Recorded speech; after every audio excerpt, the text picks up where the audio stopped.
2026 ஆங்கில புத்தாண்டு எத்தகைய ஒரு ஆண்டாக மகர ராசிக்காரர்களாகிய உங்களுக்கு இருக்க போகுது. முதல் 5 மாதம் ஒரு பலன், அடுத்த 7 மாதம் ஒரு பலனாக பிரித்து கூட இப்போ நம்ம பார்க்கலாம். வீடு வாங்கலாம், ஒரு இடம் வாங்கலாம், வண்டி வாகனம் வாங்கலாம், ஸ்டாக்ஸ் இதுல எல்லாம் இன்வெஸ்ட் பண்ணலாம். ஸ்டெபிலிட்டி இல்லாமல் நாளைக்கு என்ன நடக்குமோ நாளானிக்கு என்ன நடக்குமோங்கிற மாதிரி தான் வாழ்க்கை போகுதுங்கிறவங்களுக்குலாம் ஒரு நல்ல மாற்றத்தை கொடுக்கக்கூடிய அமைப்புகள்.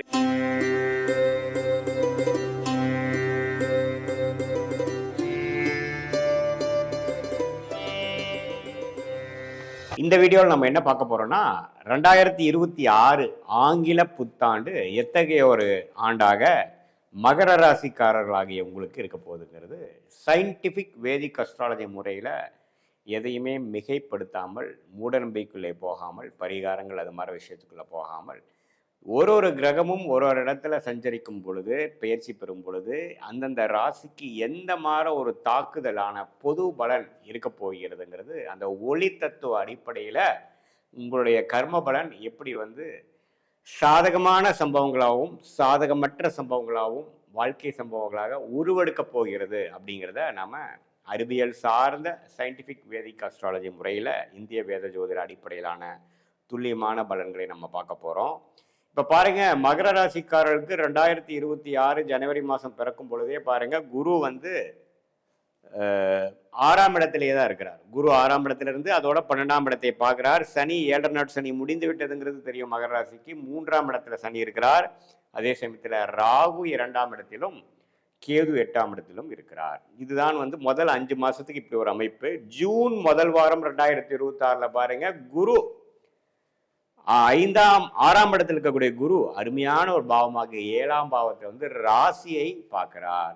உச்ச குருவாக பார்க்கிறார். கடகத்துல குரு உச்சம் பெறுகிறார். கடகத்துல குரு ஜூன் 1ஆம் தேதி, அதாவது கிட்டத்தட்ட முதல் வாரம் 2026 மகர ராசியை பார்த்து நிறைய திருமண விஷயத்துல தடைகள் இருக்கிறவங்களுக்கு பார்த்தீங்கன்னா குரு பலன் கொடுக்கிறார். வாழ்க்கையில சோர்ந்து போனவங்களுக்கு உற்சாகத்தை கொடுக்கக்கூடிய, தன்னம்பிக்கையை கொடுக்கக்கூடிய ஒரு ஆத்ம ஒளியை கொடுக்கிறார். ஸோ இது ஒரு அருமையான பலன். ஸோ முதல் 5 மாதம் ஒரு பலன், அடுத்த 7 மாதம் ஒரு பலனாக பிரித்து கூட இப்போ நம்ம பார்க்கலாம். இப்போ பாருங்க, மகர ராசிக்கு 7 நாட் சனி முடிஞ்சு 2020, 21, 22 ஜென்ம சனியால் பாதிக்கப்பட்ட மகர ராசிக்காரங்கள் இப்போ அதுலேருந்து கொஞ்சம் கிளாரிட்டியோட சில விஷயங்கள் ஜெயிக்கிறீங்க, சில விஷயங்கள் டிராகிங்காக இருக்குது, ஓரளவுக்கு ப்ரொசீட் ஆகிட்டு இருக்கீங்கிறதா உண்மை.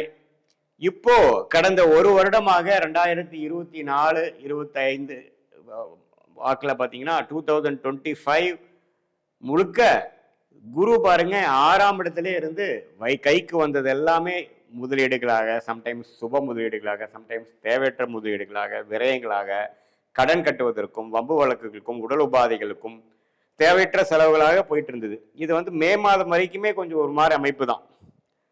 ஏன்னா இப்போ 12ஆம் இடம் என்று சொல்லப்படுகிற விரயஸ்தானத்தை குரு தன் வீட்டை தானே கனெக்ட் பண்ணும் பொழுது கையில எவ்வளவு சம்பாதிச்சாலும் சேமிக்க முடியாது. எல்லாமே பார்த்தீங்கன்னா ஒரு முதலீடாக செய்யலாம். நல்ல ஜாதகம், நல்ல டைம், நல்ல தசாபுத்திகள் போகும்பொழுது ஒரு சுப முதலீடாக செஞ்சு ஒரு அசெட் பண்ணலாம். ஒரு வீடு வாங்கலாம், ஒரு இடம் வாங்கலாம், வண்டி வாகனம் வாங்கலாம், ஸ்டாக்ஸ் இதுல எல்லாம் இன்வெஸ்ட் பண்ணலாம். அது மாதிரி விஷயங்கள் இருக்கலாம். ஆனால் குடுக்கல் வாங்கல நம்ப நீங்கள் போனீங்கன்னா கொஞ்சம் மாட்டிக்க வேண்டியிருக்கும். தேவையற்ற ஒரு நம்பி கொடுக்கறது, நண்பர்களுக்கு கொடுக்கறது அப்படிங்கிற மாதிரி விஷயத்தெல்லாம் நீங்கள் அவாய்ட் பண்ணணும். 2026 மே மாதம் வரைக்குமே பார்த்தீங்கன்னா இந்த ட்ரெண்டு தான். ஜூனுக்கு அப்புறம் பார்த்தீங்கன்னா இந்த பண விஷயத்தில் ஓரளவுக்கு நல்ல முன்னேற்றம் உங்களுக்கு. இவ்வளோ தூரம் கொஞ்சம் கையில் கண்ட்ரோல் இல்லாமல் பணம் செலவாயிட்டு இருந்த விஷயங்கள்லாம் ஓரளவுக்கு ஸ்டேபிள் ஆகும், கண்ட்ரோலுக்குள்ளே வரும். நம்ம என்னென்ன தவறாக பண்ணிட்டு இருந்தோம், எது தேவையற்ற செலவுகளாக பண்ணிட்டு இருந்தோம், என்ன இன்னும் கொஞ்சம் நல்லா பண்ணியிருக்கலாம் அப்படிங்கிற விஷயங்கள்லாம் நல்லா உங்களுக்கு ஜூன் மாதத்திலேருந்து தெரிய வரும் 2026. ஸோ அதுலேருந்து பார்த்தீங்கன்னா இளைய வயதினர் திருமண தடைகளால் பாதிக்கப்பட்டு காதல் திருமணம் நடக்க முடியாமல் எல்லாமே கொஞ்சம் இழுபறியாக இருக்கிறவங்களுக்கு திருமண விஷயங்கள் நடக்கக்கூடிய அமைப்பு உண்டு. குழந்தை பேரு எதிர்பார்க்குறவங்களுக்கு குழந்தை பேரு கிடைக்கக்கூடிய ஒரு விஷயம் உண்டு. எல்லாமே ஒரு இழுபறியாக இருக்குது. ஒரு வேலையாக இருக்கட்டும், எதுலேயுமே ஒரு சுமூகமான விஷயமே இல்லை. ஒரு ஸ்டெபிலிட்டி இல்லாமல் நாளைக்கு என்ன நடக்குமோ நாளானிக்கு என்ன நடக்குமோங்கிற மாதிரி தான் வாழ்க்கை போகுதுங்கிறவங்களுக்குலாம் ஒரு நல்ல மாற்றத்தை கொடுக்கக்கூடிய அமைப்புகள். இதே மாதிரி வயது முதலியவர்கள் பார்த்தீங்கன்னா உடல் உபாதைகள், அந்த டயபெட்டிஸு, தைராய்டு அது மாதிரி இஷ்யூஸ்ல எல்லாம் பாதிக்கப்பட்டவங்களுக்கெல்லாம் கொஞ்சம் நல்ல நிவர்த்தியை கொடுக்கக்கூடிய ஒரு அமைப்புகள் உண்டு. ஸோ பண விஷயத்தில் நல்ல ப்ரோக்ரஸ் உண்டு, குடுக்கல் வாங்கல் விஷயத்தில் நல்ல அமைப்பு உண்டு, அசட் வாங்க விஷயத்தில் இருக்குது, மைண்டு கிளாரிட்டி ஆகும், எல்லாமே ஓரளவுக்கு பாசிட்டிவாக நடக்கக்கூடிய விஷயங்கள். தொழிலதிபர்களாக இருந்தாலும் வேலையில் இருக்கிறவங்களுக்கெல்லாம் இருந்தாலும் நல்ல மாற்றம், ஒரு இக்கட்டான சூழ்நிலையிலிருந்து ஒரு நல்ல சூழ்நிலைக்கு மாறக்கூடிய அமைப்புகள்.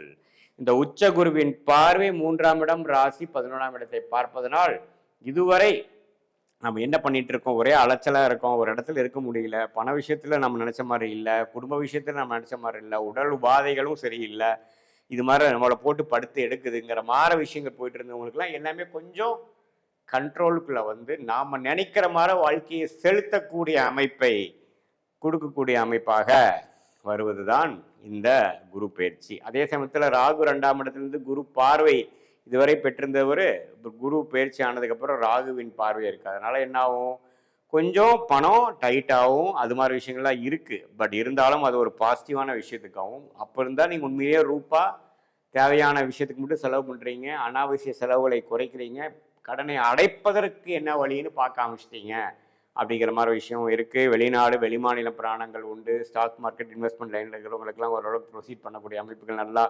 ஓரளவுக்கு ப்ராஃபிட் வரக்கூடிய அமைப்புகள் எல்லாமே உண்டு.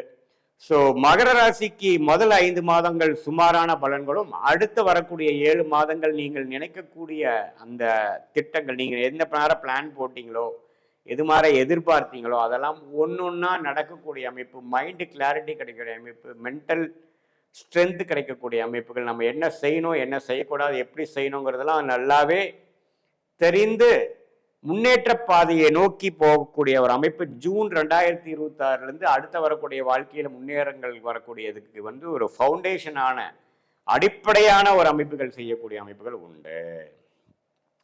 இப்போ பார்த்தீங்கன்னா இது வந்து ஒரு பொதுவான ஒரு கோச்சார அடிப்படையில் ராகு கேது சனி குருவை வைத்து நம்ம சொல்லக்கூடிய ஒரு அமைப்பை ஒழிய, உங்களுடைய பிறந்த தேதி பிறந்த நேரம் பிறந்த ஊரில் என்ன மாதிரி ஜாதகம் வருது, திருக்கணிதத்தில் என்ன தசாபுக்தியில் போய் கொண்டிருக்கிறது, நீங்கள் என்ன லக்னத்தில் பிறந்தீங்க, லக்னாதிபதி எப்படி இருக்கிறார், எந்தெந்த 9 கிரகம் 12 கட்டத்தில் 27 நட்சத்திரத்தில் எப்படி படர்ந்து இருக்கிறார்கள், எப்படி விரிந்து அமைப்போடு இருக்கிறார்கள் எல்லாம் பார்க்கும் பொழுது உண்மையே துல்லியமான பலன்கள் நீங்கள் இப்போ நம்ம பேசுகிற இந்த கோச்சார் அமைப்போடு சேர்த்து வச்சு பார்க்கும் பொழுது அடுத்த வரக்கூடிய காலகட்டங்கள் ஷார்ட் டேர்ம் எப்படி இருக்குது, அடுத்த வரக்கூடிய 1 வருடம் 2 வருடம் லாங் டேர்ம் எப்படி இருக்குது, என்ன மாதிரி முடிவுகள் எடுப்பது நல்லது, எந்த நேரத்தில் எடுப்பது நல்லது, நமக்கு என்னென்ன பிராப்தங்கள் காத்திருக்கிறது, எந்தெந்த பிராப்தங்கள் நமக்கு இல்லை அப்படிங்கிற மாதிரி விஷயங்களும், உங்களுடைய லக்கி ஃபீல்டு என்ன, லக்கியான டைம்லைன்ஸ் என்ன, எப்போ நம்ம வேகமாக போகணும், எப்போ வந்து நம்ம அடக்கி வாசிக்கணும், எப்போ வேலை மாறலாம், எப்போ இருக்கிறதையே பொறுத்து இருந்துக்கலாம், எது மாதிரி விஷயங்கள் எப்போ நடக்கிற மாதிரி காமிக்குது, எந்த நேரத்தில் நம்ம அந்த மூவ் பண்ணலாம் அப்படிங்கிற இளைய வயதினராக இருந்தாலும் சரி, முதியோராக இருந்தாலும் சரி, நடுத்தர வயதினராக இருந்தாலும் சரி, இல்லத்தரசிகளாக இருந்தாலும் சரி, வியாபாரத்தில் இருக்கிறவங்களா இருந்தாலும் சரி, வேலையில் இருக்கிறவங்க, கவர்மெண்ட் ஜாப்பு, படிப்பு, ஹையர் ஸ்டடீஸ், எந்த ஒரு அமைப்பில் இருக்கிறவங்களுக்கும் ஒரு கிளாரிட்டி தெரிந்து அதுக்கு தகுந்த மாதிரி நீங்களுடைய திட்டத்தை தீட்டி நீங்கள் செயல்பட்டுவேனால் தேவையற்ற சமய விரயங்கள், தேவையற்ற பண விரயங்களை தவிர்த்து வாழ்க்கையில் எதிர்நீச்சல் போடாமல் எளிதில் நம்மளுடைய பொட்டன்ஷியல் என்ன, நம்மளுடைய பிராப்தம் என்ன தெரிந்து அதை நோக்கி நம்ம திட்டங்களை தீட்டி அதில் செயல்படுத்துமே ஆனால் வாழ்க்கையில் எளிதில் வெற்றி பெற முடியும் என்று சொல்ல விரும்புகிறேன். மீண்டும் மற்றொரு காணொலியில் சந்திப்போம். நன்றி, வணக்கம்.